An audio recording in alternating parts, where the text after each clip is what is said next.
Welcome back to the Vertu YouTube channel. Now, the Puma Gen-E is the electric version of Britain's most popular car.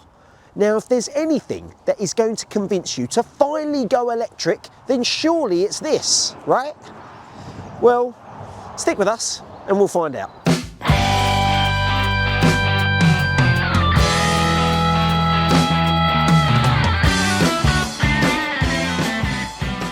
Now, before I get in and drive this thing, let's cut to the chase and talk about money, because this car is available from £23,410 at the time of filming from a Vertu dealership. Now, usually I go on about the design and the comfort of the car first, but the petrol Puma was so good to drive, I'm just going to cut to it. I'm so eager to drive this thing. So let's start there, shall we? Okay, driving first up. Cannot wait to drive it because I really do like the petrol Puma, and so far so good in the Gen-E. Now, worth mentioning, this is actually 200 kilograms heavier than the petrol version, but I'm pleased to say I haven't really noticed it be very cumbersome or heavy with the steering or anything like that, because that's where I'm going to start. The steering is very, very light. I've been driving it in and around town and it's very good. Very straight, where you want to put it, it goes. And I know that sounds like a really weird comment, but there's a lot of cars out there where you think, okay, we're turning, and very little happens. This is responsive. You're going around quite a tight bend, it does exactly what you want it to do, but also you lightly turn it, the wheels turn perfectly with it, which is good to know in and around country roads as well. Now, stats, 0 to 60 on this is a pretty impressive 8 seconds, and we get 166 brake horsepower, which I think is plenty enough. It doesn't whack you back in your seat like the Ford Capri did when we drove that, but you've got to realise Ford are positioning their cars beautifully with the Puma, the Explorer, and the more sporty SUV, the Capri.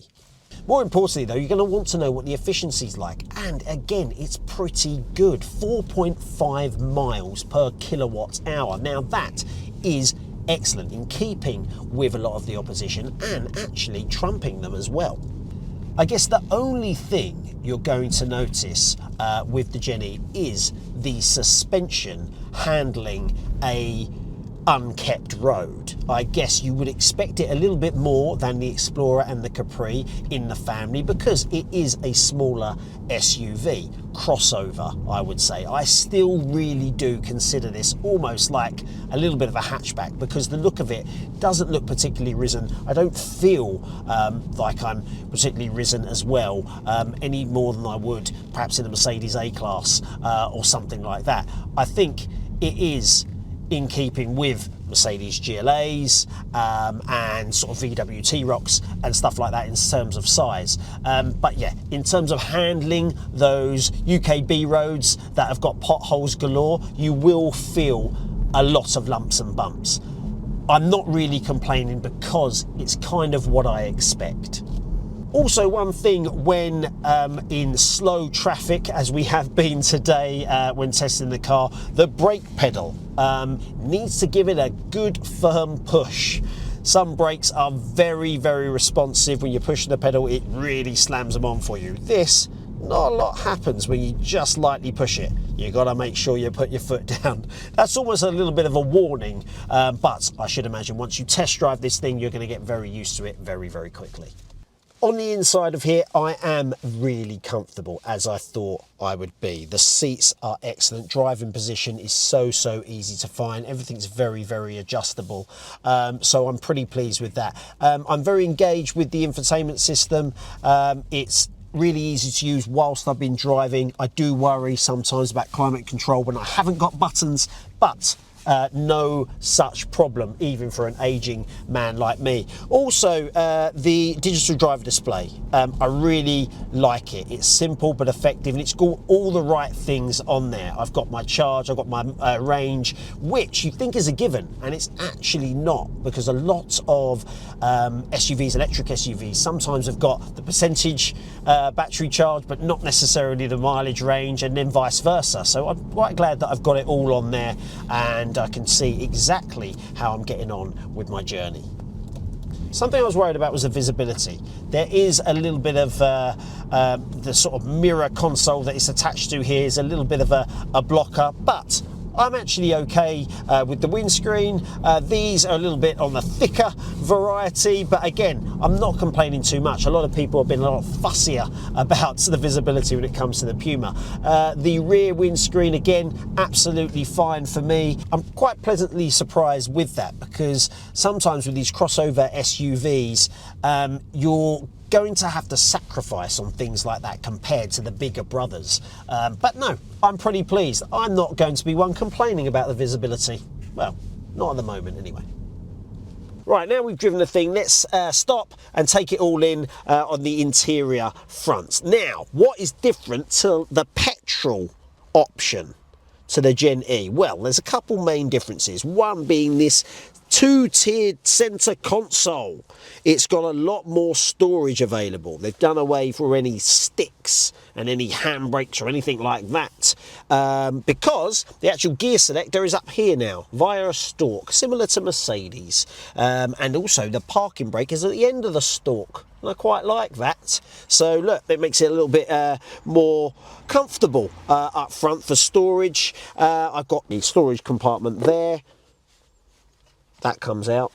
I'm never sure what to do with these and what they're there for. A little bin, I don't know. But storage compartment there that's quite large, 2 cup holders, bit of storage there, plus wireless charging. I've also got a big door bin there and glove box. So I'm pretty happy with the storage up front, and obviously this two-tiered console, which means I've got lots there as well. Those are the main differences. There are 2 trim levels. There's a select trim level and there is a premium trim level. We're on the select trim level, which is good to know. You get you get wireless phone charging as standard. They all get these 12.8-inch infotainment system as well, which is really functional. It's touchscreen, everything's there for you to use, your drive modes, and it's very, very easy to use. Maps, drive modes, DAB, all of that sort of stuff. Heating controls and climate control is on the infotainment system. There are no buttons. We're going electric, so we're doing away with buttons. The only buttons I've got here is to clear the windscreen, and I've got my drive modes there actually as well, which is a bit of an odd one to have. Oh, I've just whacked the max windscreen on and it's come on. Right, okay, stop. So those are the only buttons I've got.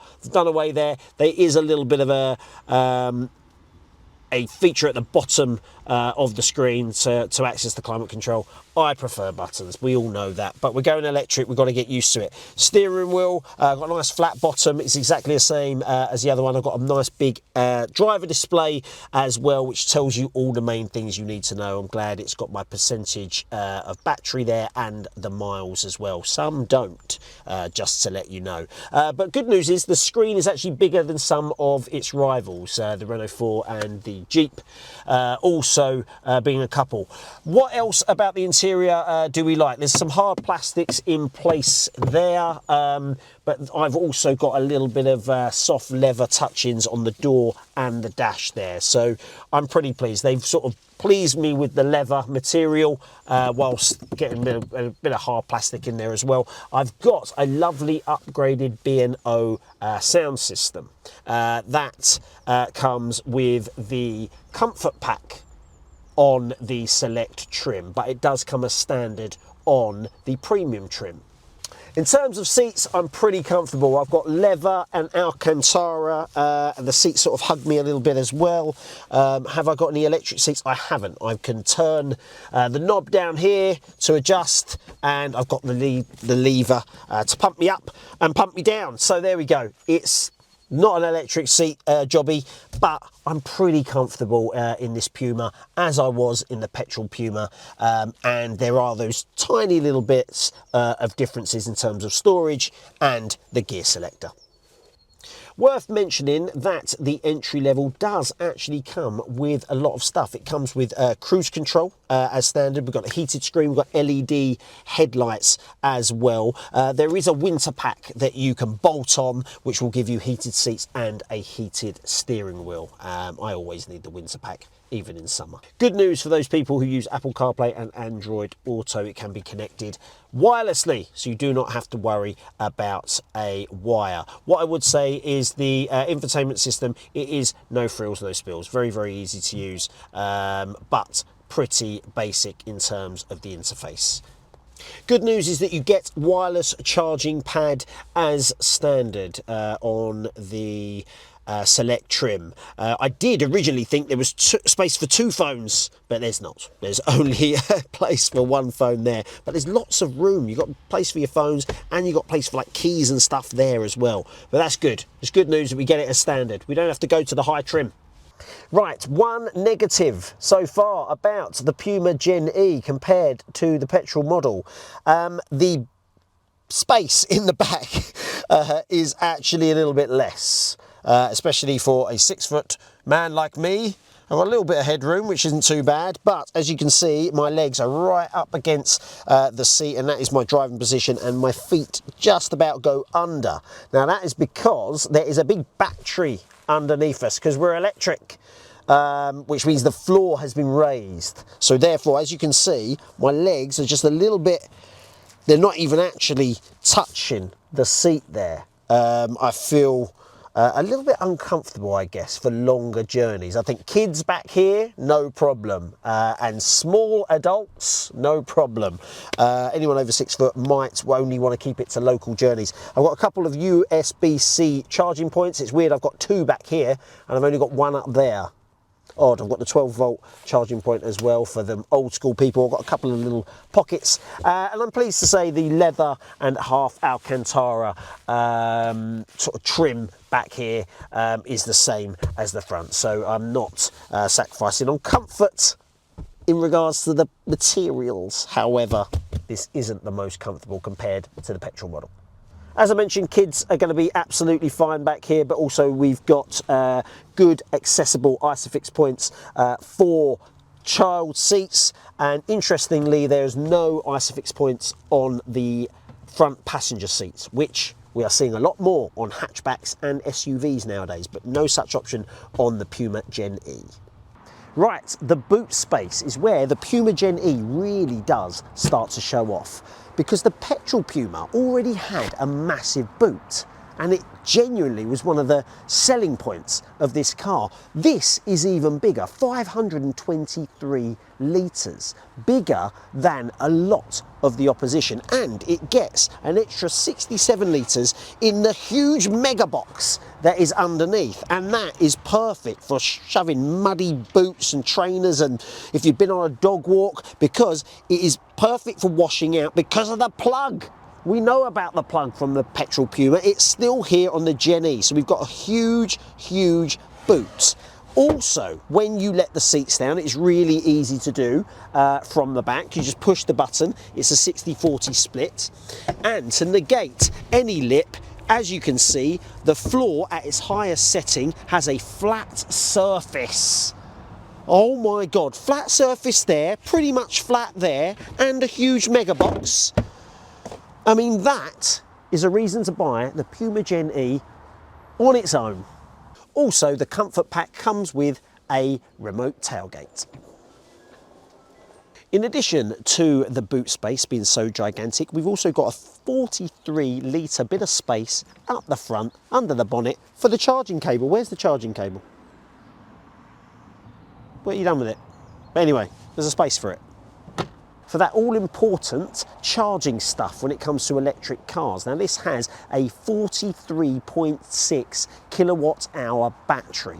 Both trims get the same battery, just to let you know. And that gives you a range of around about 234 miles on the Select trim. And it's a little bit less, 226 miles on the premium trim because of the bigger alloy wheels. Now, a major selling point about this Puma Gen-E compared to the opposition is how quickly it can charge. Now, when you plug it in, you're going to get 100 kilowatts worth of charging power, which will give you 10 to 80% of charge in just 23 minutes. Now, that is very, very quick. Now, we know you've looked at the car the entire video, but let's talk about the design differences from the petrol Puma. It still looks pretty Puma-y. on the road. You're going to go, that's a Puma, but slightly different. As you can see, we've got a smoother front end, which all electric cars are doing now. They're getting rid of air intake and they're making the aerodynamicness really cool with these smooth grooves. And we've also got a slightly longer spoiler at the back, again helping with the aero. And also we've got Puma written in white instead of black, and that's how you tell the Gen-E from the petrol Puma. Right, we've got 18-inch alloy wheels on this, but you also can get 17s, and they're slightly different designs, and I really like them. And in terms of colour, you get all the same colours as you do on the petrol Puma, but they have an ace in the pack, which is electric yellow. Look at that. In summary, the Puma Gen-E has so much going for it, just as the petrol Puma did. That was Britain's most popular car. Is this Britain's most popular EV? Well, don't let me tell you about it. Why don't you get down to a Vertu dealership, try it for yourself, and this could be the thing that makes you go electric, finally. Possibly. Anyway, we will see you again soon for another car.